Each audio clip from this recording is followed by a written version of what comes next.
Pagsalakay ng militar ng Yemen sa teritoryo ng mga Houthis. Naghahanda ang pamahalaan upang sugurin ang lupain ng mga rebelde.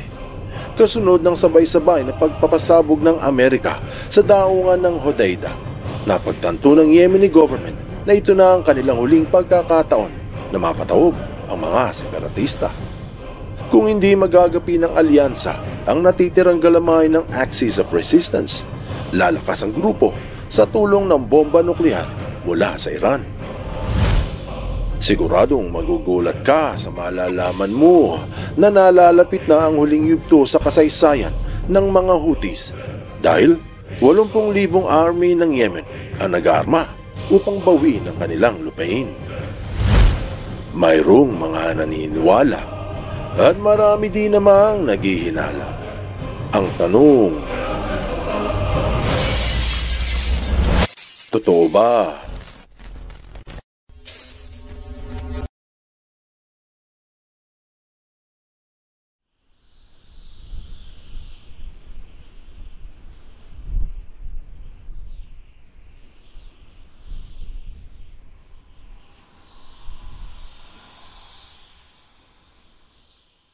Ang labanan ng alyansa at ng Axis of Resistance ay tila nasa huling kabanata na ng madugong istorya.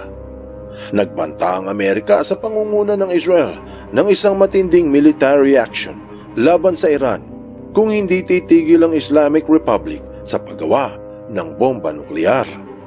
Malalim ang dahilan sa alitan ng Iran at ng Israel. Kung hindi pa rin kabisado ng marami ang kasaysayan, ang pamahalaan ng Iran ay mga Muslim na Shiites. Ito yung mga naniniwala na ang tagapagligtas na Mahdi ay darating lamang kung mabubura sa mundo ang lahi ng mga Hudyo.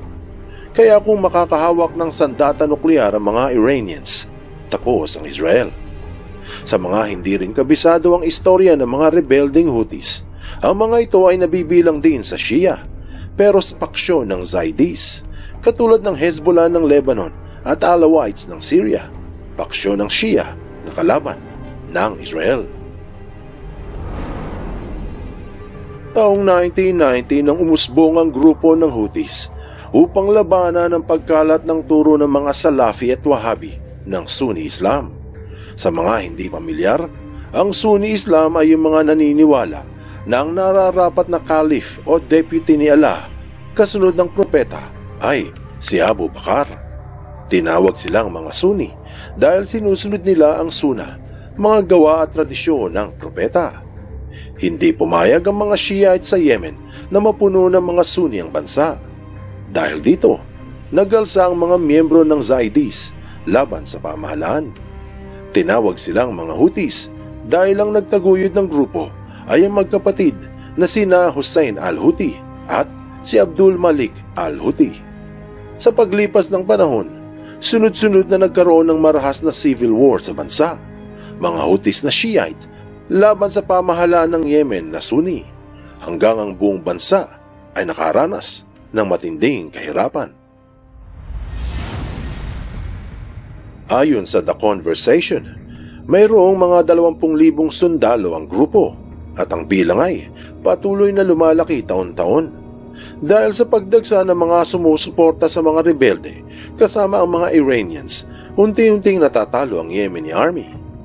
Ang sabi ng NDTV hinggil sa lakas ng grupo na mula pa noong taong 2014 ay nagpapalakas na ng kakayahang militar ang mga rebelde. Marami silang nakakangkam na sandata, armas at mga sasakyan mula noong ito ay naitaguyod. At sa tulong ng bansang Iran, dumami ang mga rockets at missiles nito at sa mga nakulimbat mula sa mga kalaban. Ngayong 2025, kontrolado pa rin ng mga Houthi ang malaking bahagi sa itaas ng Yemen, pati yung mga nasa gilid ng karagatan na may mga daungan. Kaya ito ang tinatarget ng mga Amerikano ngayon, mga teritoryo na hawak ng mga Houthis sa kapital na Sana at sa daungan ng Hodeidah sa bandang kaliwa. Kung susumahin, napakaraming sandatang pinanghahawakan ng mga Houthis. Binalita ng Reuters na mula noong taong 2015, sobra sa 400 mga missiles at 800 mga drones ang ginamit ng Houthi laban sa Saudi Arabia noong ang dalawa ay nagsalpukan. May mga anti-tank rockets din sila na ginamit noong taong 2016 para pasabugin ang mga 20 tangke ng Saudi. Tapos sa Al Jazeera, inulat na mula pa noong taong 2018, inaatake na ng Houthi ang United Arab Emirates gamit ang mga drones. 2019, ginamit ang kanilang Scud at cruise missiles upang pasabugin ang isang base militar at ang Abha International Airport ng Saudi Arabia. Taong 2022, inako din ng mga rebelde na pinasabog nila ang mga imbaka ng langis sa Abu Dhabi. Mga pasabog na galing mula sa Iran. Pero hindi iyan ang tunay na nakababahala. Paano pa kung magkaroon sila ng nuclear bomb?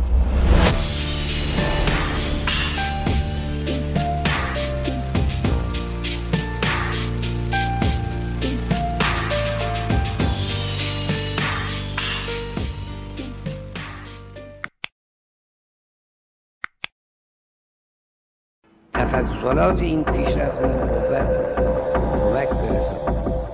Sa tulong ng Islamic Republic, nakakasabay sa labanan ng mga rebelde sa Yemen, na itatawid sa disyerto ang mga sandata at kagamitan.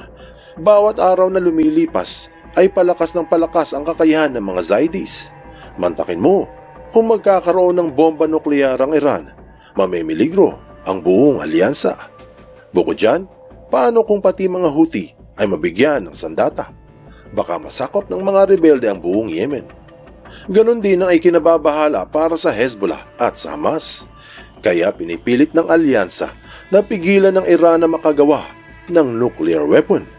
Bago matapos ang buwan ng Marso, inulat sa politiko na pinagbantaan ni Trump na bobombahin nila ang Iran kung hindi ito sasangayon sa nuclear deal. Ngayong kalagitnaan na ng Abril, ang pulong na magkabila ay naganap na, pero hindi ibig sabihin ay nagkasundo sila. Sa isang maikling panayam sa presidente, pinahayag nito ang kanyang naisinggil sa Iran. Ang tanong ay, ano raw ang short-term goals ng administrasyon para sa Islamic Republic? At ito ang kanyang sagot. What are your short-term goals for thoughts this weekend? Only that. I want them not to have a nuclear weapon. I want Iran to be a wonderful, great, happy country. But they can't have a nuclear weapon. And we're negotiating with them. On Saturday, we have a big meeting with them. What do you vote? And right now, we have a meeting with President Putin as we speak. There's a meeting going on right now. But with Iran, I want them to flourish, but they can't have a nuclear weapon. Thank you, everybody. Thank you. Malinaw ang iginigiit ni Trump na hindi nila maaaring payagang makahawak ng bomba nuklear ang Iran. Kaya kailangan magtagumpay ang negosasyon.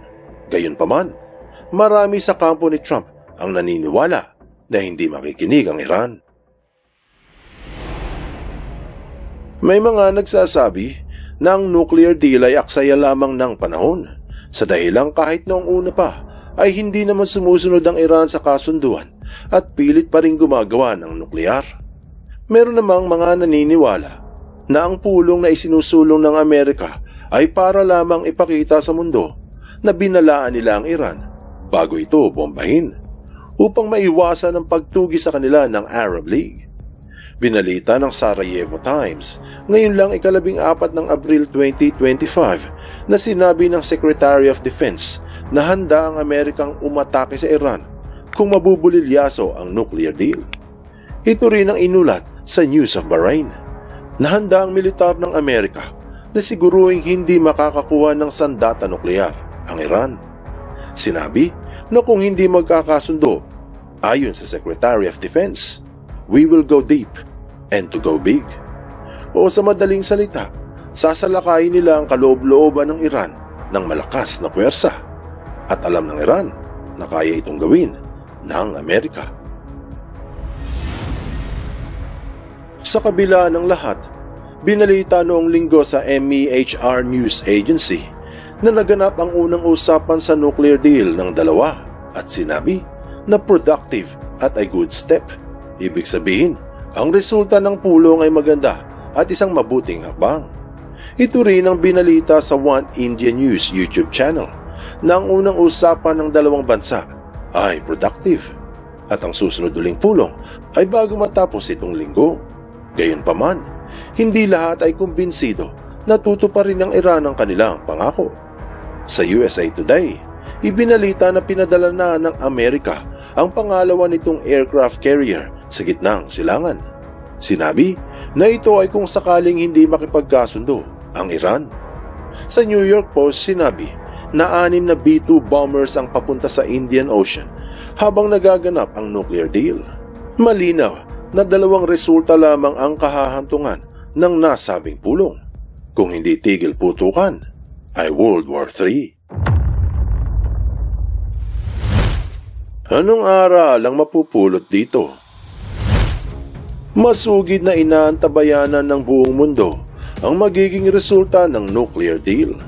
Huminto nga kaya ang Iran sa paggawa ng bomba nuklear o katulad ng sabi nila na delay tactics lamang ito ng Islamic Republic na habang nag-uusap ang dalawa ay minamadali ang paggawa ng bomba. Naniniwala kaya ang Estados Unidos na susunod sa kasunduan yung kabila? O alam nilang hindi?